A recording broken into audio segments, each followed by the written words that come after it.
Lucy कबूतरी और उसका पति कबूतर आज सुबह से घर में बैठे चावल बना रहे थे। रंग बिरंगे मीठे चावल पककर तैयार थे। पति जी, चावल खाने से पहले हम नदी से पानी ले आते हैं। थोड़े चावल प्लेट में डालो, हम जाते हुए चिड़िया को भी चावल देते जाएंगे। लूसी कबूतरी एक प्लेट में चावल डाल लेती है और दोनों घर से निकलते हैं।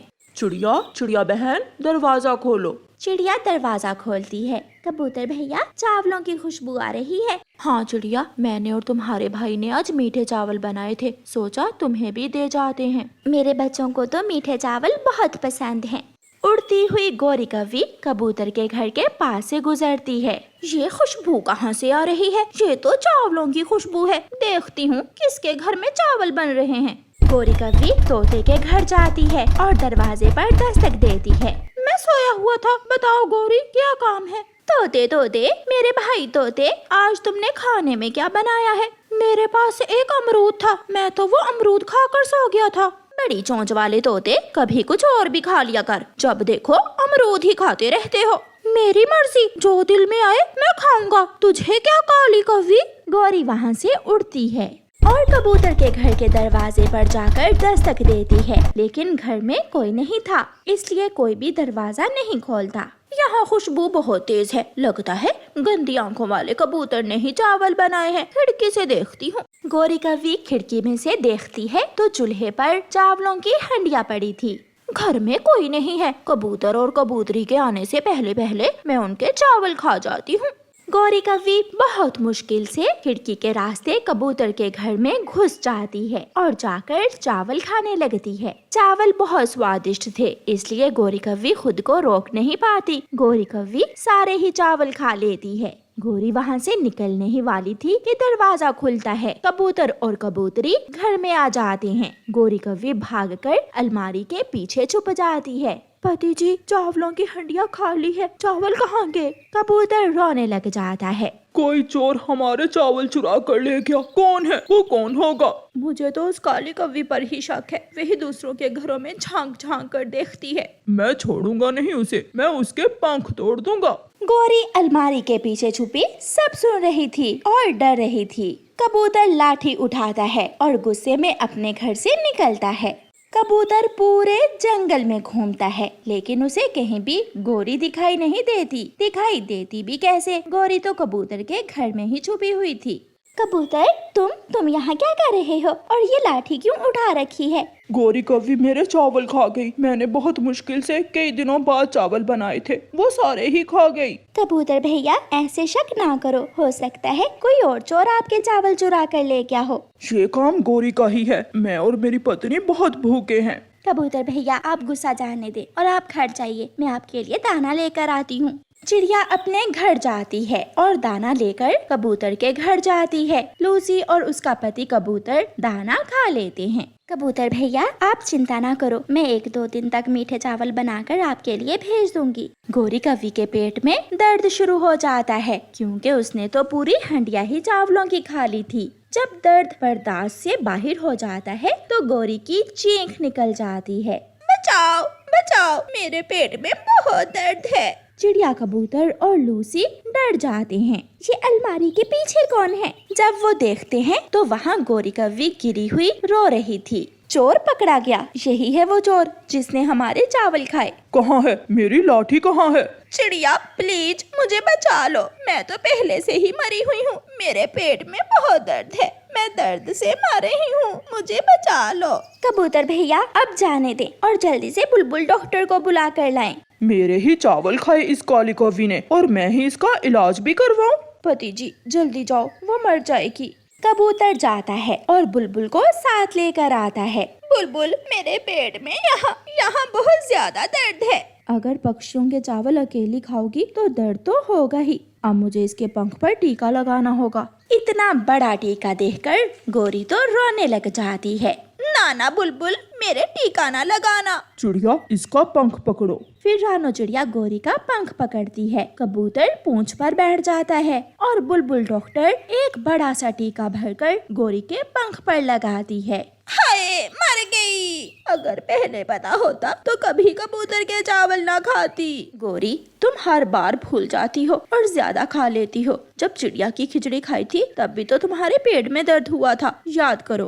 गोरी कौवी को चावल खाने की सजा मिल जाती है। कबूतर चिड़िया और लूसी कबूतरी खूब हंसते हैं और गोरी दुम दबाकर वहाँ से भाग जाती है। गर्मी के मौसम में बुलबुल की कुल्फी की दुकान बहुत अच्छे से चलती थी। सच्ची बात है बुलबुल बहन, आपकी कुल्फी खाकर ऐसी गर्मी में बहुत सुकून मिलता है। चिड़िया, मैं खालिस दूध और खोए से बनाती हूँ कुल्फी, इसलिए मेरी बनाई हुई कुल्फी में स्वाद है। कालू जी, मेरा आज कुल्फी खाने को बहुत दिल कर रहा है, प्लीज मुझे 5 रुपए दे दो। अगर मेरे पास 5 रुपए होते तो मैं खुद कुल्फी ना खा लेता। जाओ, बुलबुल से कोई बहाना बनाकर आज फिर मुफ्त में कुल्फी खा लो। करती हूँ कोई जुगाड़, मगर अब तो कोई भी पक्षी मेरा विश्वास ही नहीं करता। फिर गोरी कौवी अपने घर से निकलती है और बुलबुल की दुकान पर जाती है। बुलबुल बुलबुल, तुम्हारे घर के बाहर तुम्हारी माँ खड़ी है, दरवाजा बंद है, वो बेचारी धूप में जल रही है। हाय, मैं मर गई, मेरी माँ मुझसे मिलने आई है और मैं यहाँ बैठी हुई हूँ। गोरी कौवी, तुम यहाँ थोड़ी देर बैठो, मैं अभी माँ को घर में बिठा कर आती हूँ। बुलबुल गोरी की झूठी बात को सच मानकर अपनी दुकान से घर जाती है। मौका अच्छा है, खा ले गोरी, आज जी भर के कुल्फी खा ले। गोरी बुलबुल की कुल्फियाँ खाने लगती है। यहाँ तो कोई भी नहीं है, उस काली कौवी ने मुझसे मजाक किया होगा। बुलबुल गुस्से में वापस जाती है। गोरी कौवी अपने ध्यान बैठी कुल्फी खा रही थी कि बुलबुल पीछे से गोरी के एक लगाती है। चोरनी कहीं की, चल चल भाग यहाँ से, झूठी कहीं की। गोरी पीछे मुड़कर देखती है और वहाँ से भाग जाती है। गोरी गोरी, तुम्हारी पीठ क्यों लाल है? क्या किसी ने मारा है तुम्हें? कालू, बहुत जोर से मारा है उस बुलबुल ने मुझे। उस कमजोर बुलबुल की इतनी हिम्मत कि मेरी गोरी पत्नी को मारे।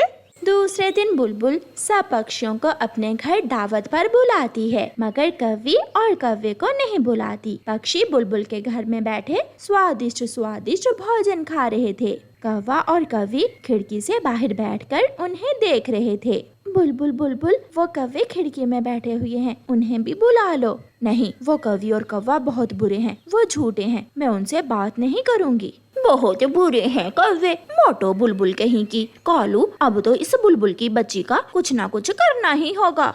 गोरी, तुम घर जाओ और मैं अभी आता हूँ। कालू कौवा सीधा अपने मामा जी के पास जाता है। मामा जी, मैं जंगल में कुल्फियाँ बेचने का काम करना चाहता हूँ, मुझे अपना कुल्फियाँ बनाने वाला सामान दे दें। कालू भांजे, मेरे पास कुल्फियाँ बनाने वाला सामान तो है, मगर दूध कहाँ से लोगे तुम? मामा जी, आप चिंता न करें, मैं कोई ना कोई बंदोबस्त कर लूँगा। फिर कालू कौवा और गोरी कौवी दूसरे दिन अपने घर के बाहर कुल्फियाँ बेचना शुरू कर देते हैं। कुल्फी कुल्फी, ठंडी ठंडी कुल्फी, खालिस दूध से बनी कुल्फी। अब पता चलेगा उस मोटी बुलबुल को, जब फारग बैठकर मक्खियाँ मारेगी। पक्षी आते हैं, कौवे और कौवी से कुल्फियाँ खाने लगते हैं। बेचारी बुलबुल शाम तक कोई पैसा नहीं कमाती। गोरी कौवी बुलबुल के पास जाती है। मोटो, अब तो तुम पापड़ बेचना शुरू कर दो, क्योंकि अब तुम्हारी कुल्फियाँ तो यहाँ बिकने वाली नहीं है। काली कौवी, यहाँ से चली जाओ, मैं पहले ही बहुत परेशान हूँ, मेरी सारी कुल्फियाँ खराब हो गई हैं। पक्षियों की दावत करती हो और हमें नहीं बुलाती, बड़ी अमीर बनती है ना तुम, अब पता चलेगा तुझे। फिर दूसरे दिन कौवा रात को अपने घर से निकलता है। वो चिड़िया की गाय का दूध चोरी करने जाता है। इधर उधर देखकर कालू कौवा चिड़िया की गाय का दूध चोरी कर लेता है और भाग जाता है। कालू जी, अब ऐसे ही हम हर रोज चिड़िया की गाय का दूध चोरी करके मुफ्त में कुल्फियाँ बना लिया करेंगे और हम दिनों में ही अमीर बन जाएंगे। आज फिर मेरी गाय का दूध किसी ने चोरी कर लिया। गाय गाय, मैं आपको चारा देती हूँ, पानी देती हूँ। आज के बाद मेरे सिवा कोई भी आपका दूध निकालने की कोशिश करे तो उसे सजा देना, ताकि वो दोबारा ऐसा ना करे। 1 2 3 4। कालू कालू जी, पूरे 5000 बचत हुई है आज की। गौरी, रात हो गई है, मैं चिड़िया की गाय का दूध निकाल लाता हूँ, बाल्टी दो मुझे। कौवा इधर उधर देखकर गाय के नीचे बैठ जाता है, मगर आज गाय बहुत गुस्से में थी। गाय लात मारती है और कालू कौवा उड़ता हुआ दूर जाकर गिरता है। बचाए, कोई मुझे बचाए। गौरी, मेरी टांग टूट गई है। ज्यादा कमाने के चक्कर में कौवा अपनी टांग ही तुड़वा बैठता है और उसे बुरे कर्मों की सजा मिलती है।